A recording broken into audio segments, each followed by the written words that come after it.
Magandang hapon po mga kapatid. Sana nasa mabuting kalagayan po tayong lahat. Meron po tayong kapatid na nagtanong sa akin or nagsabi sa akin, he mentioned my name, kung bakit daw sa lahat ng mga Adventist na nakilala niya, ako lang daw yung anti-Duterte. And ngayon sasagutin ko mga kapatid. Kasi nga, talagang ang dami. Hindi na sana ako magsasalita patungkol dito. But since hindi po ito pamumulitika mga kapatid, it is standing on the side of the truth, in defend of the truth mga kapatid, at ito ay nakaayon sa propesiya mga kapatid. Kung sana lang alam ng mga Kristiyanos or merong malalim na kaalaman ang mga Christians dito sa Pilipinas sa nasa Biblia mga kapatid, lalo na ang mga prophecies or kung sana, kung hindi man ang lahat ng Christians, ang mga Adventist, ang mga 70 Adventist, ay tinanggap po ang mensahe na dala ni Brother Victor T. Hotef, ay talagang maintindihan nila at makikilala nila kung sino yung mga tunay na namamahala na nakaayon sa will ng Panginoon. At sino itong mga tunay na mga ah, ahente ni Satanas sa government po. Yes po talaga, makikilala po talaga natin, by their fruits ye shall know them. Yan ang sabi ng Panginoon mga kapatid. At paano po natin makikilala ngayon? Bakit ako nagiging anti-Duterte? Kasi po mga kapatid, Duterte mocked and blasphemed God. Siya po ay antichrist. Kaya yung mga sympathizers niya ng mga Duterte ay antichrist po.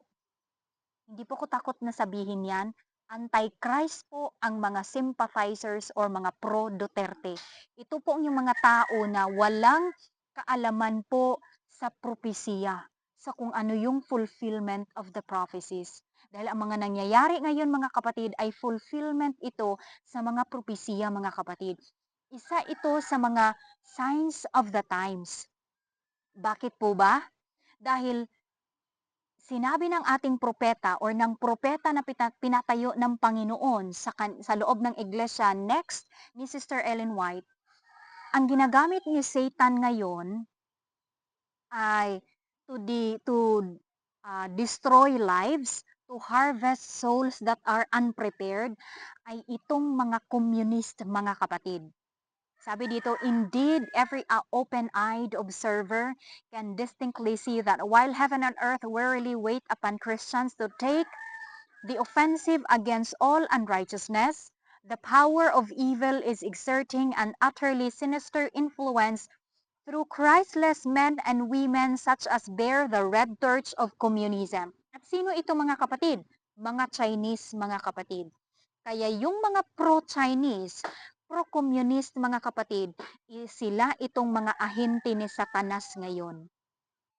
Itong mga communist na mga Chinese, mga kapatid, ang ginagamit ni Satanas, nag-iimbento sila ng mga atomic bombs, mga atomic warheads, lethal rockets, poison gas, bacterial bombs, super submarines boring through the mighty deeps, and supersonic aircraft stabbing through space above.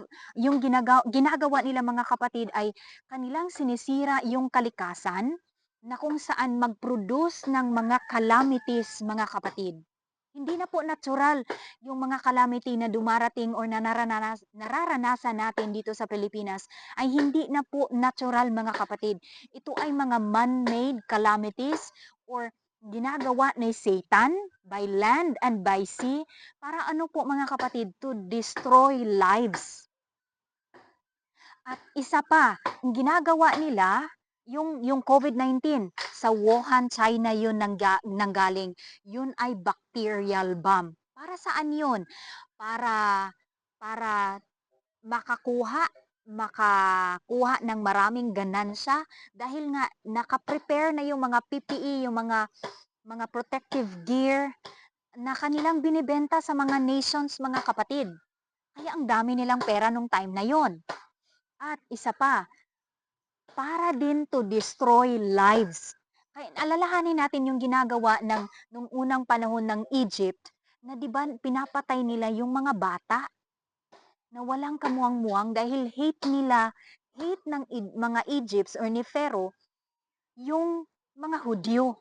Ganon din mga kapatid ang nangyayari ngayon. Ang ginagamit ni Satanas, lalo na yung mga Christian countries, ito yung mga pinapasok ng mga communist na ito, yung mga Christian countries, in order to destroy lives. At isa sa ginagawa din nila mga kapatid, ay kanilang i-push, ah, talagang they are trying hard to rule that nation sa pamamaraan na napaka-silent na hindi natin maintindihan or hindi natin namamalayan. Tapos nagiging parang ang appearance ay friend natin sila, ngunit ang ginagawa pala nila ay a silent way na kung saan magkakaroon na sila ng power dito sa ating bansa, lalo na ng mga Christian countries.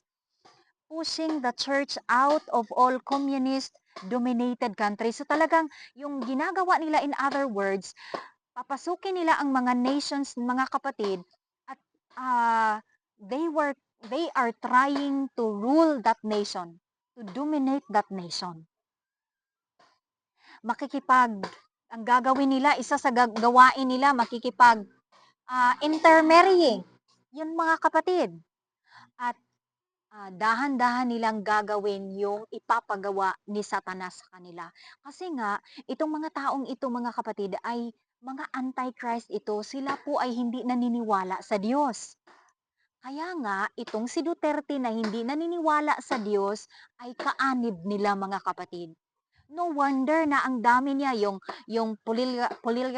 ano ba yun, economic advisor niya, si Michael Yang, isang communist, isang Chinese na communist, mga kapatid.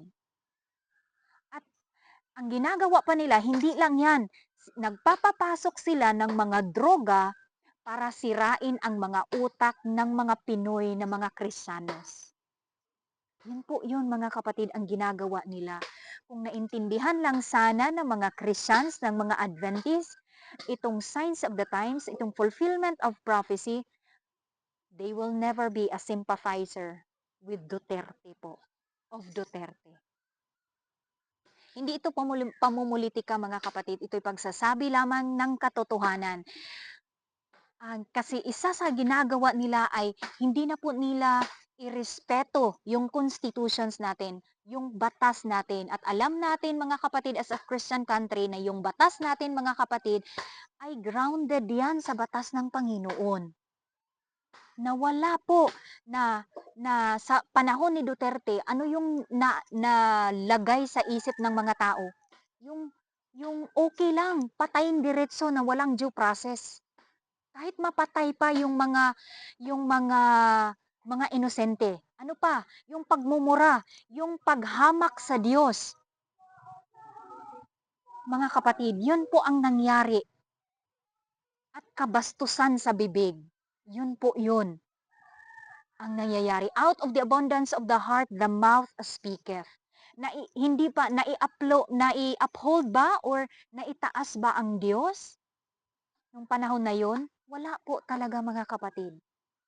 Kaya ang nangyayari mga kapatid, nagiging kapartner siya ng mga communist. Yun po yun. So sana naintindihan natin no kung meron lang talaga tayong malinaw, kung naintindihan lang sana ng mga kapatiran, ng mga Christians ang Biblia mga kapatid, talagang makikilala natin kung sino itong mga government officials na nasa side sa tama, nasa sa spirit of prophecy yan. May ipapatayo ang Panginoon even sa government na mag-uphold sa kaniyang batas, sa kaniyang prinsipyo.